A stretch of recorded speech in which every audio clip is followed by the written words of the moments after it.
Yes, yes. Welcome back, people. Well, boy, it's only a friendly, but that was a hard watch.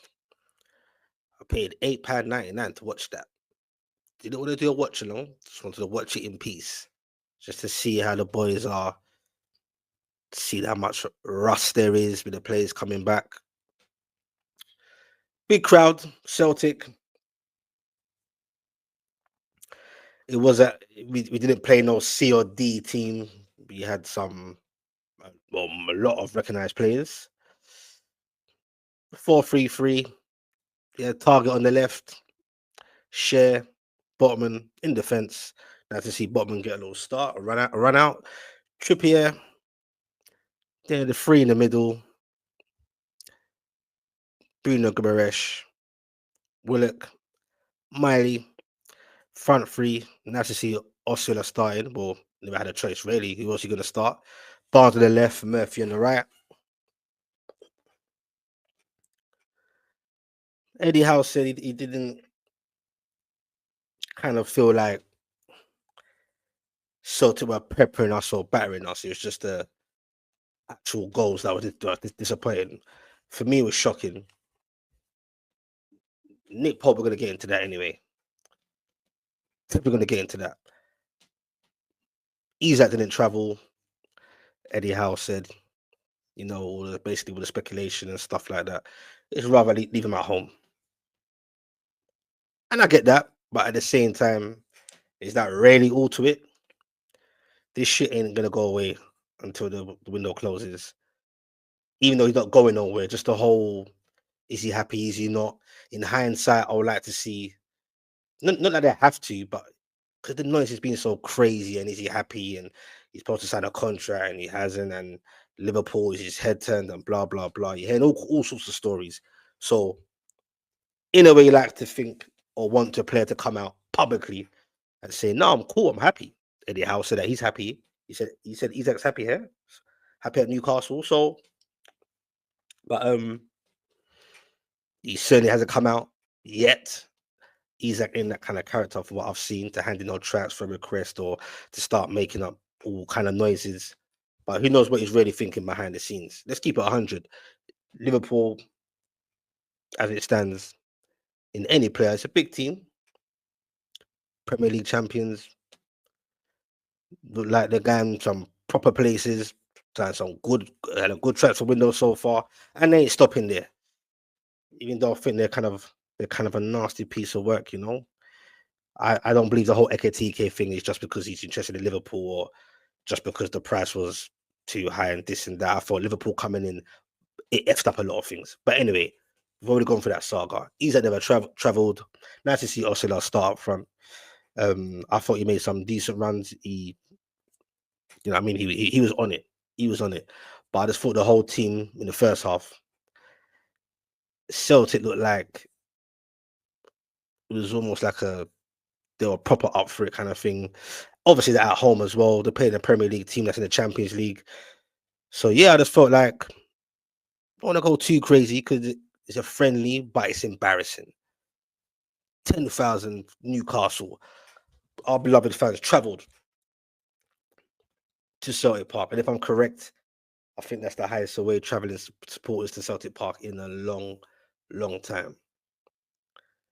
So the scoreline was embarrassing, and the goals.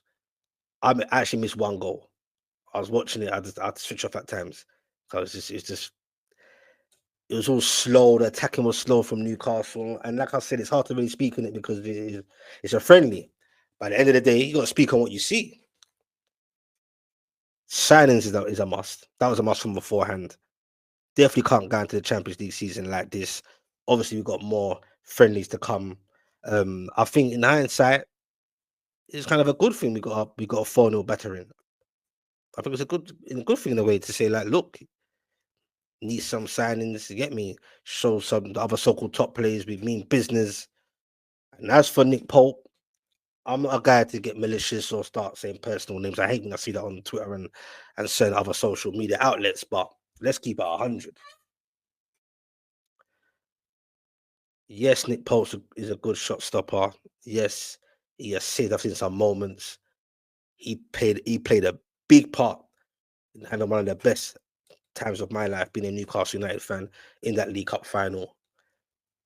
But from the get go, when we got him, Dubs was always my number one. Fast forward, Dubs is still my number one as it stands.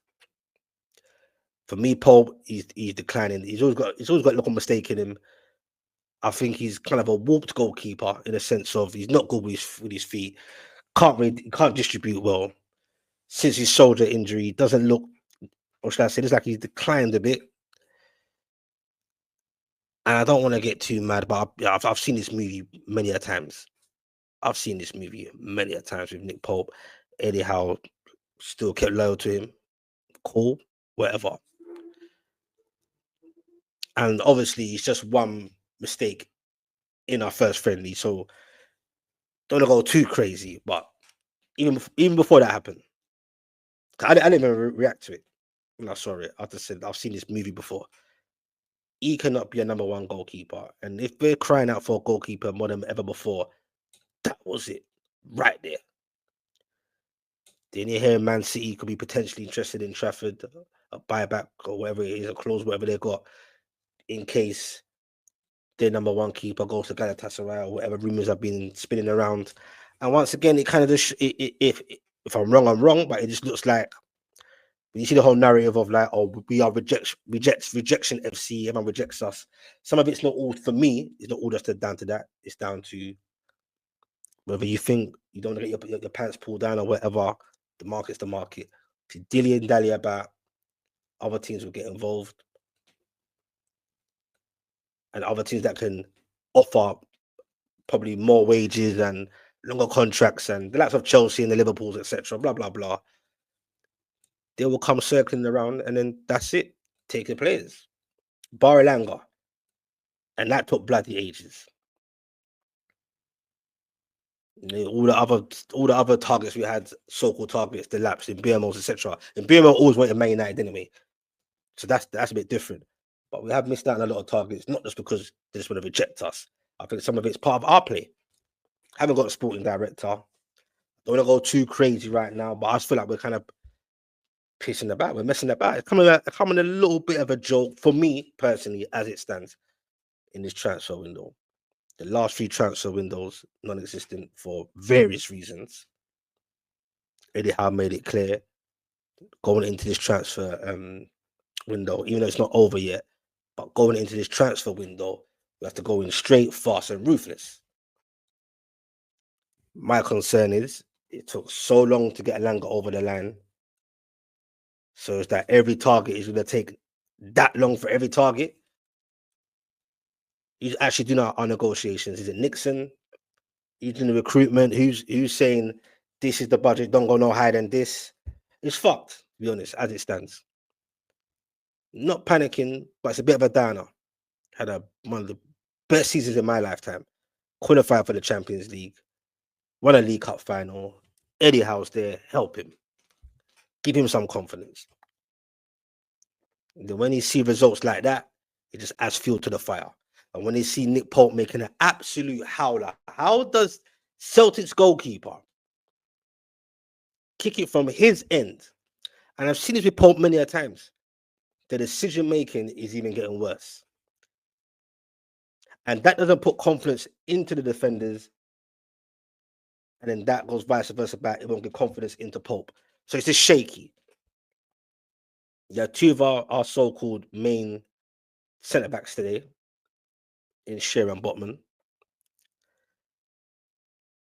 And that doesn't put no confidence into them. How can a goalkeeper kick the ball one way up? You've got time to think. You know your defenders. You work with each other how many times? Playing in big games together. And you feel to come out. If you're going to come out, you best make sure you get that right. How do you misjudge that? Misjump that? He's not a small guy. It's just calamitous. Yes, it's a friendly, but it pisses me off the same way because I've seen this movie before. And when I used to call it out before, no one was, people were like, calm down, Spix. It's not really, it's like, no. You see what you see, it weren't going to change. And now for me, Nick Pope is It's getting worse. Don't want to say he's finished. That's not nice. I don't like to be malicious or whatever, but let's keep it 100. Especially in this modern day, in the way you want to play, you want to have guys that are comfortable with their feet, make the defenders feel comfortable, distribution, playing out from the back if need be. Right now, Nick Pope ain't got any of those. And the decision makings are shocking. So, yeah, I don't know what your thoughts are on the game, or if you've seen the highlights, but that was embarrassing. I can't remember, God knows how long, in a pretty decent. It wasn't even Celtic's main team. That's the wickedest part about the whole thing. But it was a good first tester. Like, it wasn't like yes, we played Carlisle behind the closed doors, but we played in a Celtic big crowd. They're going to be up for it, so it's a good workout. It is a friendly. You get what I'm saying? Get some rust off, etc. But I've not seen that. I can't remember a scoreline like that in a friendly. Couldn't even score a bloody goal. I'm hearing some people or some outlets said, "Oh, Gordon and Elanga, oh, they look good, they look great." I don't know what that was all about. Most people rebutted that and just said it's not about if they were great or not great. It's a friendly, but no, certain man look off it. Whole team look off it. I thought Murphy. I ain't talking about Jacob. I thought Murphy. He did himself in some good stead. He did himself some good. That was the positive. You like to see the younger players trying to come through, etc. And they're trying to follow the path of the Mileys, etc., etc. But yeah, love to hear your thoughts. Are you concerned about this transfer window? Are you concerned that we're pissed about with the getting Trafford that could completely mess up? Apparently, people walked away anyway. Apparently, well, Trafford's head turned a bit anyway once he heard about City. But yeah, we got to sort it out seriously because a big season coming up and all that hard work, what, for nothing? But the transfer window's not done, so let's watch this space. So hit a like, hit sub if you're new to this, share, and I'd love to hear your thoughts. Really do love to hear your comments.